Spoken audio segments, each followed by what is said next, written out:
guys, welcome back with another episode with Haley and Ryan Lipsey, Tycor Title. What's up? What's up, Ryan? Oh, it's an awesome day so far. Tons of energy, tons going on. Tons of stuff happening. So with all of that going on, we are going to cover today the 5 tips to stop overthinking. I need this one. I've been overthinking all morning. Well, and I feel like, especially during this time that we're in, there's so much going on. There's so many scenarios we can play forward and overthink. And usually when we're overthinking something, it's like negative. Nobody's overthinking positive things, right? I mean, we have a negative slant in our brain to identify threat, avoid threats. That's the amygdala's job. So yeah, we tend to skew negative. Exactly. And overthinking back in those kind of days were actually to keep us comfortable, keep us safe. We would overthink scenarios out of like, we can't go out in the jungle because there might be a lion or tiger that's going to rip our face off right now. Yeah, lions and tigers and bears. Oh my! So let's not do that. So we've had to kind of restructure and put different pathways in our brain to kind of change that overthinking into being, more of an awareness. So that leads us into tip number 1, which is self-awareness. So what does that mean? Like self-awareness. So modernizing the amygdala, because there is no dinosaur, saber-toothed tiger, insert large animal trying to eat me. That doesn't exist today. So I transfer that fear to Deborah in accounting who wants to kill me, right? or doesn't want to approve my expense report or whatever. Or like for us, I think of like making cold calls to agents like, oh no, they're going to tell me they have their title relationship or never call them again, whatever it may be. That's where we start to go into overthinking.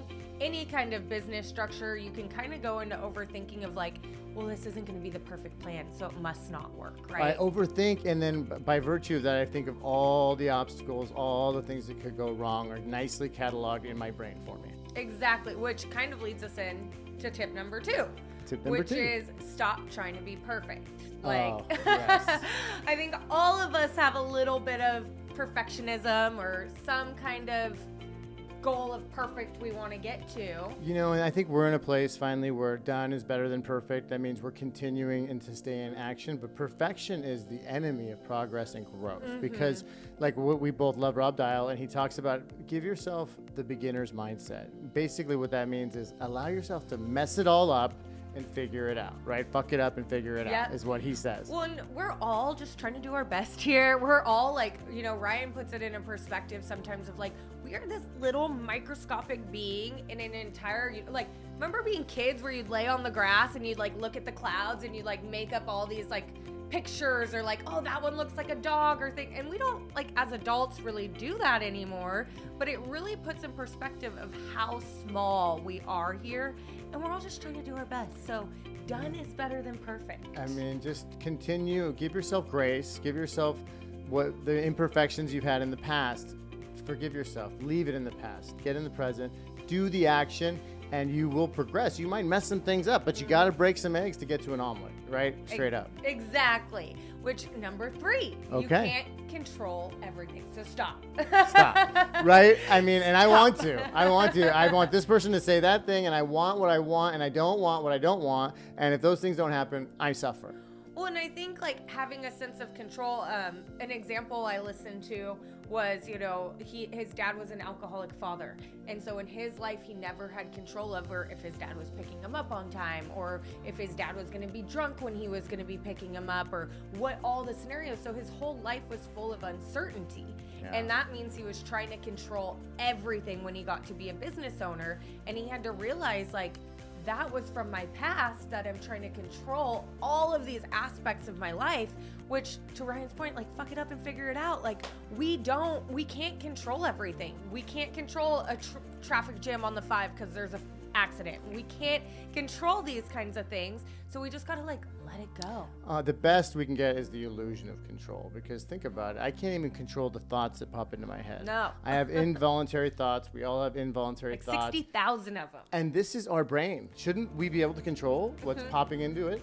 We cannot. So how in God's name am I supposed to control external events and your thoughts and the millions and billions of people around?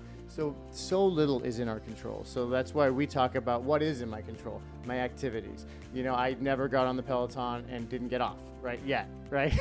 Don't say that. Yeah, I've Sex never. in the City, he has a heart attack on the Peloton. And if that happens, that was my destiny. But I've never gone on a jog that I didn't come back from. And you can control your activity, your attitude, and your availability. And with availability, I mean, what are you letting into your mind?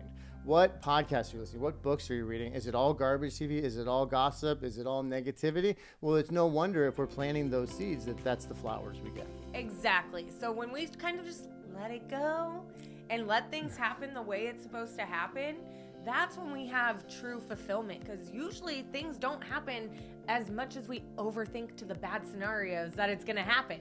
Right. It usually happens pretty good. And I know when I overthink and I think like, oh my gosh, I have to control this, control that aspect, usually the thing that I'm trying to control never happens anyway. Exactly. And we can't control it. So why expend that energy, wasted energy trying? Exactly. So, and then we have number 5, which is have a plan, right?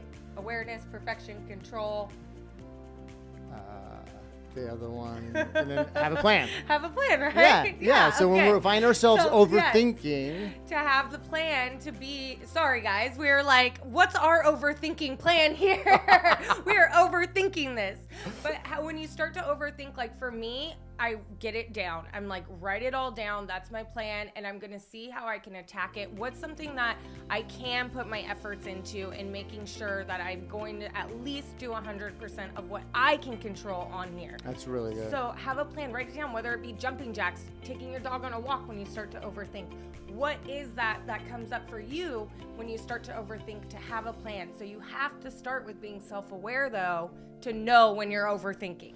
Well, and when you're overthinking, you're usually being dragged into the future where you definitely can't control anything, because I can't change anything for the next 5 minutes, much less next Tuesday, next year.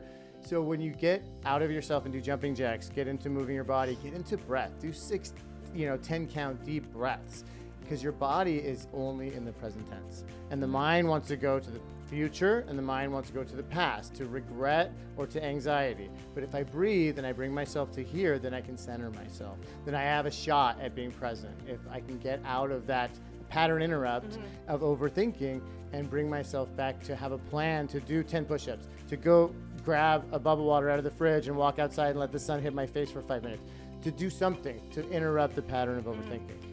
Then actually I remembered what it went into, which leads us into putting our life into perspective, right? Yes. We have to have perspective. We have to realize there's thousands of things we can be grateful for. I mean, I had a crazy morning, but I can also think of 10 things within that morning that I can be grateful for. I was able to take my dog on a walk. It was beautiful at 6 in the morning. It was nice. It was cool out. You know, my dog's healthy. I'm healthy. I was able to make coffee, throw some eggs on the stove. Like, there's people in certain parts of the world that don't even have running water. Like, we have so much water, it's in our toilets. Yeah. You know, like. Oh my God. We have jobs. We have a studio we can come to and do content. We have content, the ability to think and be inspired by things and communicate those things to you and hopefully help you get inspired in your day. All those are gifts. Exactly. And having that little shift of that gratitude really helps with the overthinking, because you start to realize, like, it's not that bad. It's not that bad. And all we want on a visceral level, on a human level, is to know that things are going to be okay. So if you can give yourself perspective and say, look, you're right in the middle and you can't see the forest for the trees because the escrow is so horrible, or this in my life, or this relationship is soured, or whatever it is, like, zoom out a little bit, get back into your body and say, look, I've been through things before, and yet here I am, right? I've defeated 100% of the bad days I've had and horrible problems that have come up before. I'm probably going to get through this one too. I'm going to be okay. And then just do the next right thing, because getting into action will leave your overthinking behind. Exactly. And then you don't have anything to overthink about because you're too busy in action. You just be, and if you doing it. And call somebody else who's struggling and lift them up, because I promise you, if you get out of your stuff and into their stuff, you get a little vacation from your stuff. That's a little hack right there. That's a little hack. That's why we have drama TV and stuff, so we can watch other people's train wrecks. Yeah. So I think that's what I have for you guys today. What Ryan and I have brought was the 5 tips to stop overthinking. So in order this time, it's self-awareness. Stop trying to be a perfectionist. Stop trying to control everything.